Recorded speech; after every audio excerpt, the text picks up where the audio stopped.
ಇವತ್ತು ರಾಜೀವ್ ಗಾಂಧಿ ಯೂನಿವರ್ಸಿಟಿ ಹಿಂದೆ ರಾಮನಗರದಲ್ಲಿ ಶುರು ಮಾಡೋಣಪ್ಪ. ನಮಸ್ಕಾರ. ನಮ್ಮ ಶರಣಪ್ರಕಾಶ್ ಪಾಟೀಲ್ರು, ನಾನು, ಜಮೀರ್ ಅಹಮದ್ ಖಾನ್ರು, ನಮ್ಮ ಶಿವಲಿಂಗೇಗೌಡರೆಲ್ಲ ಸೇರಿ ನಮ್ಮ ವೈಸ್ ಚಾನ್ಸಲರು ಮತ್ತು ಡೈರೆಕ್ಟರ್ ಆಫ್ ಮೆಡಿಕಲ್ ಎಜುಕೇಷನ್ ಎಲ್ಲ ಸೇರಿ ಒಂದು ಸಭೆಯನ್ನು ಮಾಡಿದು. ರಾಮನಗರದಲ್ಲಿ ಯೂನಿವರ್ಸಿಟಿ ಬಿಲ್ಡಿಂಗು ಯಾವ ಸ್ಟೇಜಲ್ಲಿದೆ, ಏನೇನು ಪ್ರಾಬ್ಲಮ್ಸ್ ಇದೆ ಅಂತೇಳಿ ಎಲ್ಲ ಚರ್ಚೆ ಮಾಡಿದ್ದೇವೆ. ಸೊ ಕೆಲವು ಲ್ಯಾಂಡ್ ಅಕ್ವಿಷನ್ ಇಶ್ಯೂಸ್ ಇತ್ತು, ಅದಕ್ಕೆ ಕೋರ್ಟಲ್ಲಿ ಏನೇನು ಕೆಲವು ಅಡಚಣೆಗಳಿತ್ತು, ಅದಕ್ಕೆಲ್ಲ ಕೆಲವು ತೀರ್ಮಾನವನ್ನು, ನಿರ್ದೇಶನಗಳನ್ನು ಕೊಟ್ಟಿದ್ದೇನೆ. ಯಾವುದೇ ವಿಚಾರ ಆಗಲಿ ಕಾನೂನು ಚೌಕಟ್ಟಿನಲ್ಲಿ ಏನು ಸೆಟಲ್ಮೆಂಟ್ ಮಾಡಬೇಕು, ಏನು ಅಫಿಡವಿಟ್ ಮಾಡಬೇಕು, ಆ ರೈತರಿಗೆ ಮನವೊಲಿಸಿ ಅದನ್ನು ಕಂಪ್ಲೀಟ್ ಏರಿಯಾನ ಕಾಂಪೌಂಡ್ ಮಾಡಿ ಕೆಲಸನ ಪ್ರಾರಂಭ ಮಾಡ್ತಾ ಇದ್ದಾರೆ ಈಗಾಗಲೇ. ಇನ್ನು ಕೆಲವು ಏನೇನು ಪೆಂಡಿಂಗ್ ಇದೆ ಅದನ್ನೆಲ್ಲ ಸಾರ್ಟ್ ಔಟ್ ಮಾಡೋಕ್ಕೆ ನಿರ್ದೇಶನವನ್ನು ಕೊಟ್ಟಿದ್ದೇನೆ. ಎರಡನೇದು, ಈ ವರ್ಷ ಮೆಡಿಕಲ್ ಕಾಲೇಜ್ನ ಅಲ್ಲಿ ರಾಮನಗರದಲ್ಲಿ ಪ್ರಾರಂಭ ಮಾಡಲಿಕ್ಕೆ ಇನ್ನೇನೇನು ಅವ್ರಿಗೆ ಇನ್ಫ್ರಾಸ್ಟ್ರಕ್ಚರ್ ಒದಗಿಸ್ಕೊಡ್ಬೇಕು ಅದು ಕೂಡ ಈಗಾಗಲೇ ನಾವು ಪ್ರಾರಂಭ ಮಾಡ್ತಾ ಇದ್ದೇವೆ. ಎರಡನೇದು, ಯೂನಿವರ್ಸಿಟಿ ಹೆಡ್ ಆಫೀಸ್ನ ಕ್ಯಾಂಪಸ್ನ ರಾಮನಗರಕ್ಕೆ ಶಿಫ್ಟ್ ಆಗಬೇಕು ಅಂತ ಹೇಳಿದ್ದೇನೆ. ಹಿಂದೆ ಜಿಯೋ ಆಗಿದೆ, ಆ ಜಿಯೋನ ಇಂಪ್ಲಿಮೆಂಟ್ ಮಾಡಿ ಒಂದೇ ಸ್ಟೇಜಲ್ಲಿ ಶಿಫ್ಟ್ ಆಗದೇ ಇದ್ರೂ ಸ್ಟೇಜ್ ಬೈ ಸ್ಟೇಜ್ ರಾಮನಗರದ ಯೂನಿವರ್ಸಿಟಿಲಿ ಪ್ರಾರಂಭ ಆಗಬೇಕು ಅಂತ ನಿರ್ದೇಶನ ಕೊಟ್ಟಿದ್ದೇವೆ, ನಾನು ಮತ್ತು ನಮ್ಮ honourable medical education minister. So vice chancellors ಮತ್ತು ಎಲ್ಲ ಆಫೀಸರ್ಸ್ ಎಲ್ಲ ಸೇರಿ ಅದಕ್ಕೆ ಒಪ್ಕೊಂಡಿದ್ದಾರೆ. ಎರಡನೇದು, ಬಜೆಟಲ್ಲಿ ಕನಕಪುರ ಕೂಡ ಅನೌನ್ಸ್ಮೆಂಟ್ ಆಗಿತ್ತು. ಕನಕಪುರದಲ್ಲೂ ಕೂಡ ಅವರು ಹೌಸಿಂಗ್ ಬೋರ್ಡ್ ಇಂದ ಜಮೀನನ್ನು ತೆಗೆದುಕೊಂಡು ಅವ್ರಿಗೆ ನಾವೇ ಸ್ವಲ್ಪ ದುಡ್ಡು ಕೊಟ್ಬಿಟ್ಟು ಅಲ್ಲೂ ಕೂಡ ಕಾಲೇಜಿಗೆ ಈಗ ನಿಮ್ಮ ಇದರಿಂದ MCA ಇಂದಲ್ಲ NMCಯಿಂದ ಬೇಸಿಕ್ ಫೆಸಿಲಿಟೀಸ್ ಇಲ್ಲ ಅಂತೇಳಿ ನಮಗೆ ವಾಪಸ್ ಬಂದಿತ್ತು. ಈ ಸದ್ಯಕ್ಕೆ ಎಷ್ಟು ಇನ್ಫ್ರಾಸ್ಟ್ರಕ್ಚರ್ ಇದೆ ಅದರಲ್ಲಿ ಇನ್ನು ಸ್ವಲ್ಪ ಆ್ಯಡ್ ಮಾಡಿ ಹೊಸದಾಗಿ ತಿರ್ಗಿ ಅಪ್ಲಿಕೇಶನ್ ಹಾಕೋವಂಥದ್ದು, ಅಲ್ಲಿ ಹೌಸಿಂಗ್ ಬೋರ್ಡ್ ಜಾಗನ ನಮ್ಮ ವಶಕ್ಕೆ ತೆಗೆದುಕೊಳ್ಳೋದು. ನಮ್ಮ ಯೂನಿವರ್ಸಿಟಿಯವರು ನಮಗೆ ಸಹಕಾರ ಕೊಡ್ತಾರೆ. ಮುಂದಕ್ಕೆ ಗೌರ್ಮೆಂಟ್ ಫಂಡ್ಸಿಂದನೂ ಕೂಡ ಮುಂದಕ್ಕೆ ಬಿಲ್ಡಿಂಗ್ ಕೆಲಸಗಳನ್ನ ಪ್ರಾರಂಭ ಮಾಡಲಿಕ್ಕೆ ವ್ಯವಸ್ಥೆಯನ್ನು ನಾವು ಮಾಡ್ತಾಯಿದ್ವಿ. ಇಷ್ಟು ತೀರ್ಮಾನವನ್ನು ಇವತ್ತು ನಮ್ಮ ಮೆಡಿಕಲ್ ಎಜುಕೇಷನ್ ಮಿನಿಸ್ಟ್ರು, ನಾನು ಮತ್ತು ಎಲ್ಲ ನಮ್ಮ ಅಧಿಕಾರಿಗಳು ಸೇರಿ ತೆಗೆದುಕೊಂಡಿದ್ದೇವೆ.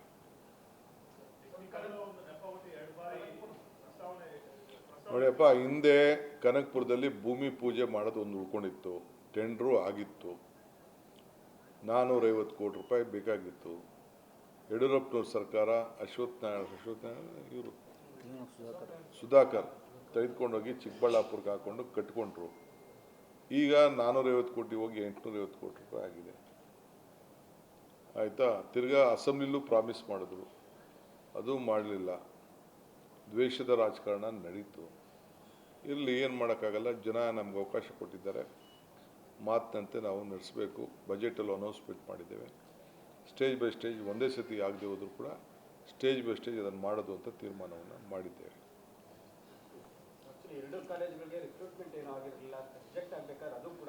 ಈಗ ಅವೆಲ್ಲ ಅದಕ್ಕೆಲ್ಲ ಇನ್ಫ್ರಾಸ್ಟ್ರಕ್ಚರ್ ಎಷ್ಟು ಮಾಡಬೇಕು ಅದಕ್ಕೆ ನಾವು ಮಾಡ್ತೀವಿ. ಫುಲ್ ಇಲ್ಲ ಅಂತಂದ್ರೂ ಚಿಕ್ಕದಾಗಾರು ಶುರು ಮಾಡ್ತೀವಿ. ತಿರ್ಗಾ ರೀಅಪ್ಲೈ ಮಾಡ್ತಾ ಇದ್ವಿ. This is the decision. ಈಗ ಸದ್ಯಕ್ಕಿಲ್ಲ, ಬಿಡುಗಡೆ ಇಲ್ಲ. ಈಗ ಇರೋದನ್ನ ಫಸ್ಟು ಈಗಾಗಲೇ ಕನ್ಸ್ಟ್ರಕ್ಷನ್ಗೆಲ್ಲ ನೋಡಿದೆ, ಏನೇನು ಯಾವ ಸ್ಟೇಜಲ್ಲಿದೆ ಅಂತೆಲ್ಲ ನೋಡಿದ್ದೀನಿ. ರಾಮನಗರದಲ್ಲಿ ಕೆಲಸ ಫುಲ್ ನಡೀತಾ ಇದೆ. ಸ್ವಿಂಗಲ್ಲಿ ಅಡ್ಮಿನಿಸ್ಟ್ರೇಟಿವ್ ಬ್ಲಾಕು ನಡೀತಾ ಇದೆ, ಬೇರೆ ಮೆಡಿಕಲ್ ಕಾಲೇಜು ನಡೀತಾ ಇದೆ. ಈಗ ಆಲ್ರೆಡಿ ಎಲ್ಲ ಹಣ 500 ಕ್ರೋರ್ಸ್ ಬಿಡುಗಡೆ ಆಗಿದೆ. ಅಲ್ಲ, 600 ಕೋಟಿ ಬಿಡುಗಡೆ ಆಗಿದೆ ರಾಮನಗರ. 600 ಕೋಟಿ ಯಾವ ಅಡೆತಡೆನೂ ಇಲ್ಲ, ಯಾವ ರಾಜಕಾರಣನೂ ಇಲ್ಲ. ನಾವು ಅಭಿವೃದ್ಧಿ ಕೆಲಸಕ್ಕೆ ನಾವು ಮಾಡೋದಿಲ್ಲ. ಅಭಿವೃದ್ಧಿ ಕೆಲಸಕ್ಕೆ ನಮ್ಮ ರಾಜಕಾರಣ ಇಲ್ಲ. ಈಗ ಹಾಸ್ಪಿಟ್ಲ್ ಇದೆ, ಇರೋಂಥ ನಾವು ಇನ್ಫೋಸಿಸ್ ಅವರು ಕಟ್ಕೊಟ್ಟಿದ್ದಾರೆ. ಬೇರೆ ಇರೋ ಇದರಲ್ಲಿ ಇನ್ಫ್ರಾಸ್ಟ್ರಕ್ಚರಲ್ಲೇ ನಾವು ಇನ್ನೊಂದು ರೀಅಪ್ಲೈ ಮಾಡ್ತಾ ಇದ್ದೀವಿ. ಬೆಡ್ ಕಡಿಮೆ ಆಗ್ಬೋದು, ಸ್ಟೂಡೆಂಟ್ಸ್ ಕಡಿಮೆ ಆಗ್ಬೋದು, ಬಟ್ ಸ್ಟಿಲ್ ಏನು ಎಲಿಜಿಬಿಲಿಟಿ ಇದೆ ಅಷ್ಟೆಲ್ಲರೂ ಶುರು ಮಾಡಿಸ್ಬೇಕು ಅಂತ ಮಾಡಿ. ಇಲ್ಲ ಅದನ್ನು ಅದೆಲ್ಲ ಡೀಟೇಲ್ ನೋಡೋಣ. ಇವ್ಯಾಲ್ಯೂಯೇಟ್ ಮಾಡ್ತಾ ಇದ್ದೀವಿ. ಮಾಡ್ತಾರೆ, ಅದೆಲ್ಲ ಮಾಡ್ತಾರೆ. ಇಲ್ಲಿ ಇನ್ನೂ ಟೈಮ್ ಇದೆ, ಇನ್ನೂ 3 ವರ್ಷ. ಕಾಲೇ ಮಾಡಿಲ್ಲ, ಇನ್ನು ಕಾಲ್ ಮಾಡಿಲ್ಲ ಅವರು NMC ಅವರು. ನೋಡೋಣ, will take a call. Everything is government money. Thank you. ಮಿಕ್ಕಿ ರಾಜೀವ್ ಗಾಂಧಿ ಯೂನಿವರ್ಸಿಟಿ ಕಾನೂನು ಆಗಿದೆ 2008ರಲ್ಲೇ. The headquarter should be in Ramanagara. GO ಆಗಿದೆ, ಅಸೆಂಬ್ಲಿಲಿ ಬಿಲ್ ಪಾಸ್ ಆಗಿದೆ. ಆ ಪ್ರಕಾರ ಈಗಾಗಲೇ ಡೆಪ್ಟಿ ಕಮಿಷನರ್ ಆಫೀಸ್ನ ಜಾಗನ ವೆಕೇಟ್ ಮಾಡಿಸಿದ್ವಿ. ಹೆಡ್ ಕ್ವಾರ್ಟರ್ಸ್ನ ಅಲ್ಲಿಗೆ ಶಿಫ್ಟ್ ಮಾಡ್ತಾರೆ ಒಂದೇ ಸತಿ. ಯಾಕೆಂದರೆ ಇಲ್ಲಿ ಅದಕ್ಕೆ ನಾನು 1 ತಿಂಗಳು ಟೈಮ್ ಕೊಟ್ಟಿದ್ದೀನಿ. Stage by stage. ಈಗಾಗಲೇ ಬಿಲ್ಡಿಂಗ್ ನಡೀತಾ ಇದೆ, ಸೊ ಸ್ವಲ್ಪ ಅಲ್ಲಿಗೆ ಹೋಗ್ತಾರೆ. ಅವ್ರು ನವಂಬರಲ್ಲಿ ಅಡ್ಮಿನಿಸ್ಟ್ರೇಟಿವ್ ಬಿಲ್ಡಿಂಗ್ಗೆ ಕೊಡ್ತೀವಿ ಅಂತ ಪ್ರಾಮಿಸ್ ಮಾಡಿದ್ದಾರೆ. 25 ನವಂಬರಲ್ಲಿ complete Rajiv Gandhi health university administrative building will be completed by November to December of 25. ಅಲ್ಲಿವರೆಗೆ ಹಂತವಾಗಿ ಅಲ್ಲಿ ಯಾವ ಸೆಕ್ಷನ್ಸ್ ವೈಸು ಅಲ್ಲಿ ಅವೈಲಬಿಲಿಟಿ ಆಫ್ ಏನು ಸ್ಪೇಸ್ ಇದೆ DC ಆಫೀಸಲ್ಲಿ ಹಂತವಾಗಿ ಶಿಫ್ಟ್ ಮಾಡ್ತಾರೆ. ಯಾರು ನೀವು ನಿಮ್ಗೆ ದೂರ ರೀ, 40 ನಿಮಿಷಕ್ಕೆ ಅಲ್ಲಿಗೆ ಹೋಗ್ಬೋದು, 40 ಮಿನಿಟ್ಸ್ ಹೋಗ್ಬೋದು.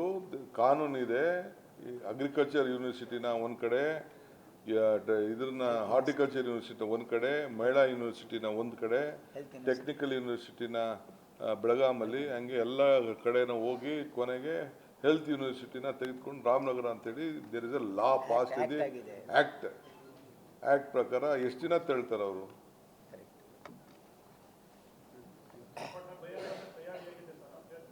ಅದೆಲ್ಲ ಆಮೇಲೆ ಮಾತಾಡೋ ರಾಜಕಾರಣ. ಮುಖ್ಯಮಂತ್ರಿಗಳ ವಿಚಾರದಲ್ಲಿ ಇವತ್ತು ಕೂಡ ಬಂದಿರುವಂತ ತೀರ್ಪು ಸರ್, ಏನು ಬಂದಿದೆ ತೀರ್ಪು? ಲೋಕಾಯುಕ್ತ ತನಿಖೆಗೆ ಎಷ್ಟು ದಿನ? 3 ತಿಂಗಳು ಟೈಮ್ ಕೊಟ್ಟಿದ್ದಾರೆ. ತನಿಖೆ ಏನು ಕೋರ್ಟ್ ಆದೇಶ ಕೊಟ್ಟಿದೆ, ತನಿಖೆ ಆಗ್ತದೆ. ನಮಗೆ ಭರವಸೆ ಇದೆ. ಚೀಫ್ ಮಿನಿಸ್ಟರ್ದು ಯಾವ ಥರದ ಇನ್ವಾಲ್ವ್ಮೆಂಟು ಇಲ್ಲ. ಏನಾದ್ರು ಆಫೀಸರ್ಸ್ ಏನೋ ತಪ್ಪು ಮಾಡಿದ್ರೆ ಆಫೀಸರ್ಸ್ ತಪ್ಪು ಮಾಡಿರ್ಬೋದು ಅಷ್ಟೇ, ನನಗೆ ಗೊತ್ತಿಲ್ಲ. ಬಟ್ ಮುಖ್ಯಮಂತ್ರಿಗಳದ್ದು ಯಾವ ಪಾತ್ರನೂ ಇಲ್ಲ. I am making very clear. You will come out very clean. That is the message. So ಮುಖ್ಯಮಂತ್ರಿಗಳದ್ದು ಇದರಲ್ಲಿ ಯಾವ ಪಾತ್ರನೂ ಇಲ್ಲ. ಯಾವ ಬ್ಲ್ಯಾಕು ಇಲ್ಲ, ಮಾರ್ಕೆ ಆಗಿಲ್ಲ, ಬ್ಲ್ಯಾಕ್ ಎಲ್ಲಿ ಬರೋಕ್ಕಾಗ್ತದೆ? ಇನ್ವೆಸ್ಟಿಗೇಷನ್ ಆಗಬೇಕು. ಅವ್ರ ಅಭಿಪ್ರಾಯನ ಕೆಲವರು ಏನು ಮಂಡನೆ ಮಾಡಿದ್ದಾರೆ ಅದನ್ನು ತಿಳಿಸಿರ್ಬೋದು ಅಷ್ಟೇ. It is not, they have not pointed out that the chief minister has done anything wrong.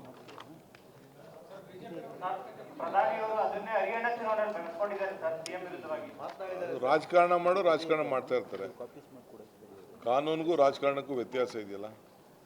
ಈಗ ನಾಳೆ ವಿಧಾನಸೌಧದಲ್ಲಿ ಪ್ರತಿಭಟನೆ ಮಾಡಬೇಕು ಅಂತ ಪ್ರತಿಪಕ್ಷ ಎರಡೂ ಪಕ್ಷಗಳು ನಿರ್ಧಾರ ಮಾಡಿದ್ದಾರೆ. ಎಲ್ಲ MLAಗಳು MLCಗಳು ಎಲ್ಲ ಪ್ರತಿಭಟನೆ ಮಾಡಿ ನಿರ್ಧಾರ ಮಾಡಿದ್ದಾರೆ.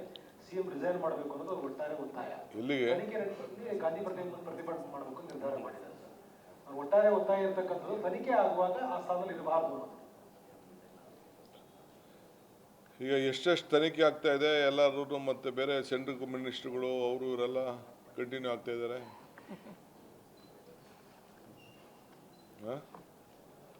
ಅವ್ರದ್ದು ರಾಜೀನಾಮೆ ತಗೊಳ್ಳಿ, ಇವ್ರದ್ದು ರಾಜೀನಾಮೆ ಚರ್ಚೆ ಮಾಡೋಣ, ಪಟ್ಟಿ ಕೊಡೋಣ. Thank you. ಗ್ಯಾರಂಟಿ ನ್ಯೂಸ್, ಸುದ್ದಿ ಖಚಿತ, ನ್ಯಾಯ ನಿಶ್ಚಿತ.